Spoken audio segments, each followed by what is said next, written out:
शहर के सबसे ताकतवर परिवार घुटनों के बल झुककर दक्षिण के राजा को प्रणाम कर रहे थे। हवा में डर का सन्नाटा था, लेकिन उस भीड़ के बीच सिर्फ एक 10 साल का गूंगा लड़का सीना तान कर खड़ा था। न झुका न कांपा। वह बच्चे की तरह नहीं बल्कि किसी योद्धा की तरह आगे बढ़ रहा था। हर कदम के साथ उसका दबदबा बढ़ता जा रहा था। दक्षिण का राजा, जिसने कभी किसी के सामने सिर नहीं झुकाया, अचानक ठिठक गया। उसकी नजर में वह कोई साधारण बच्चा नहीं था।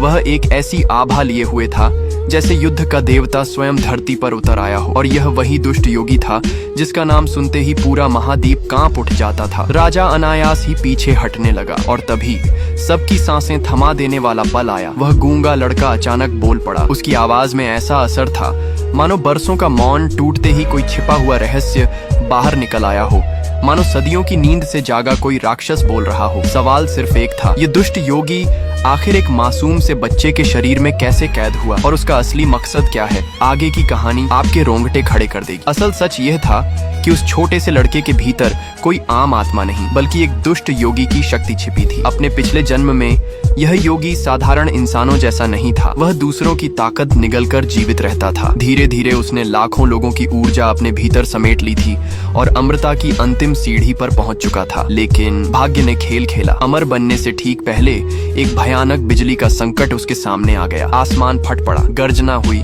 और उसी पल समय और स्थान की सीमाएं टूट गईं। उसकी आत्मा बहकर एक बिल्कुल अलग दुनिया में आ गिरी और सीधा सुपरिवार के एक नवजात बच्चे के शरीर में समा गई। उस योगी को पता था कि अपने पिछले जन्म की ताकत वापस पाने के लिए उसे 8 साल तक मौन साधना करनी होगी। यही कारण था कि वह न बोलता था न हंसता, बस चुपचाप अपनी शक्ति वापस जुटाता रहा। लेकिन उसके इस मौन को दुनिया ने उसकी कमजोरी समझ लिया। सुपरिवार ने मान लिया कि वह जन्म से गूंगा और बहरा है और ऐसी स्थिति में उनके लिए वह एक बोझ था। उन्होंने न सिर्फ उसे बल्कि उसकी माँ को भी घर से निकाल दिया। कठोर शब्दों के साथ, ठंडी नजरों के साथ। उस दिन वह बच्चा सिर्फ घर नहीं बल्कि अपने परिवार का प्यार भी खो बैठा। उसकी माँ ने अकेले उसे पाला, गरीबी और तानों के बीच। वह कभी शिकायत नहीं करता, बस अपनी माँ के लिए चुपचाप सब सहता रहा। फिर 10 साल की उम्र में उसकी जिंदगी का सबसे काला दिन आया। उसकी माँ इस दुनिया को छोड़कर चली गई। उसकी आंखों में आंसू नहीं थे, पर दिल में एक ठान ली थी, अब वह लौटेगा उसी सुपरिवार में, लेकिन शरण लेने के लिए नहीं। वह लौटेगा अपनी माँ के लिए न्याय मांगने और उन सभी को उसके कब्र के सामने झुकाने के लिए जिन्होंने उन्हें अपमानित किया था। जैसे ही लड़का सुपरिवार के घर पहुंचा, पूरे आंगन में हलचल मच गई। उसका बड़ा सौतेला भाई, जो बरसों से घर में शक्ति और रुतबे का मालिक बना बैठा था, उसे आते ही ताकत भरी निगाहों से देखने लगा। उसकी आंखों में जलन साफ थी। वह नहीं चाहता था कि यह लड़का फिर से इस घर में कदम रखे। वह आगे बढ़ा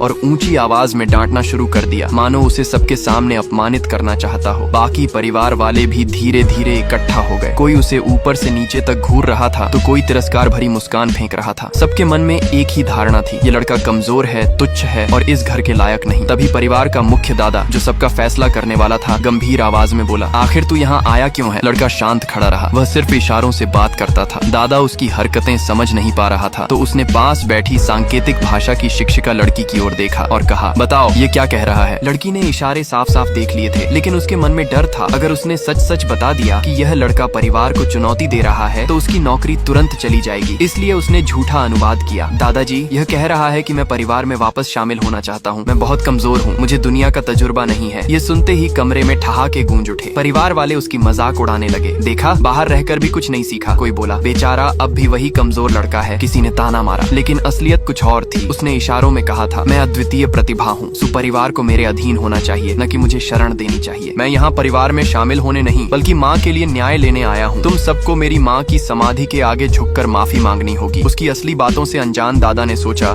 कि यह सिर्फ सहारे की तलाश में आया है। उन्होंने बिना कुछ और पूछे कहा, ठीक है, इसे यहीं रहने दो, शरण दे दो। और अब दादा ने सबके सामने घोषणा की, परसों दक्षिण के राजा का जन्मदिन है। एक भव्य साहित्य प्रतियोगिता होगी, तुम भी उसकी तैयारी करो। दादा ने खास तौर पर उसे यह कहकर प्रेरित किया कि वह अब कमजोर न रहे बल्कि परिवार के सम्मान में योगदान दे। लड़के ने बिना झिझके इशारों में कहा, मुझे सब आता है। फिर सबके सामने उसने अपना हुनर दिखाना शुरू किया। स्याही और कलम उठाकर उसने इतनी सुंदर और जीवंत लिखावट दिखाई कि कमरे में सन्नाटा छा गया। हर अक्षर मानो सोने से तराशा गया हो। लोगों को क्या पता था कि अपने पिछले जन्म में वह साहित्य और लेखन की दुनिया में शिखर तक पहुंच चुका था, पर कुछ ना समझ रिश्तेदारों को उसकी कला रास नहीं आई। वे ताने मारने लगे, बस लिखावट ही तो है, इसमें क्या खास? लेकिन दादा की नजरें बदल चुकी थीं। उन्होंने महसूस किया, ये लड़का साधारण नहीं है। परिवार में साहित्य की सही पहचान कराने के लिए दादा ने एक मशहूर विद्वान को बुलाया, श्रीमान झू मोशिया। जब वे आए तो शुरुआत में उन्होंने भी उसे तुच्छ समझा और कुछ सामान्य किताबें रटने के लिए दे दी। लड़के ने हल्की मुस्कान के साथ इशारों में कहा, ये बच्चों की किताबें तो मैं पहले से जानता हूँ। जू मोशिया को लगा कि यह बस डींग मार रहा है, लेकिन जब लड़के ने बिना रुके कठिन कविताएं सुनाई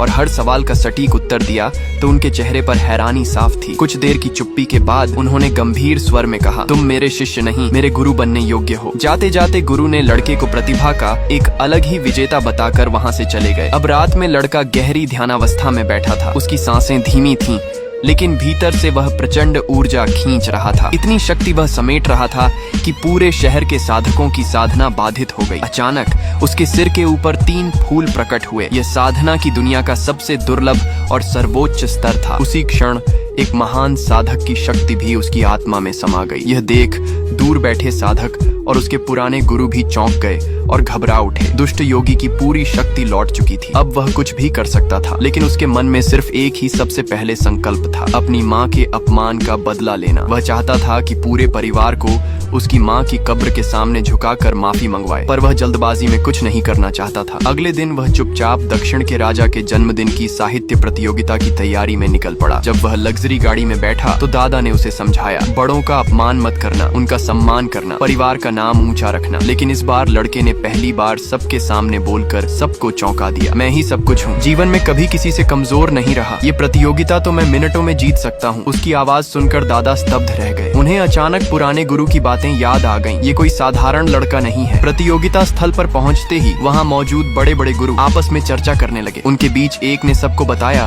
कि यह लड़का जन्म से अद्वितीय शक्तियों का मालिक है और उसके पास गहरा ज्ञान है। ये सुनकर लोग उसकी तारीफ करने लगे, लेकिन उसका सौतेला भाई मन ही मन जलने लगा। ये अपने आप को क्या समझता है। तभी दक्षिण का राजा अपने महल से बाहर आया। जैसे ही लोग उसे देखते, सभी गुरु और परिवारजन झुककर प्रणाम करने लगे। दादा ने भी धीरे से लड़के से कहा, चुपचाप झुक जाओ, ये राजा खतरनाक है। मगर लड़के पर कोई असर नहीं हुआ। वह सीना तान कर खड़ा रहा और सीधे राजा की ओर बढ़ने लगा। आगे की कहानी में असली मोड़ आने वाला है। क्या लड़का सुपरिवार को अपनी माँ की कब्र के आगे झुका पाएगा या दक्षिण का राजा उसके रास्ते में खड़ा होगा? अब जब उसकी पूरी शक्ति लौट आई है तो उसकी अगली चाल क्या होगी? दोस्तों, ये जानने के लिए अभी वीडियो लाइक करें, दोस्तों के साथ शेयर करें और नीचे कमेंट करके अपना अंदाजा बताएं। याद रहे, नेक्स्ट पार्ट सिर्फ तब आएगा जब 1 मिलियन व्यूज और 500+ कमेंट पूरे होंगे। जल्दी कीजिए, वरना अगले मोड से आप चूक जाएंगे।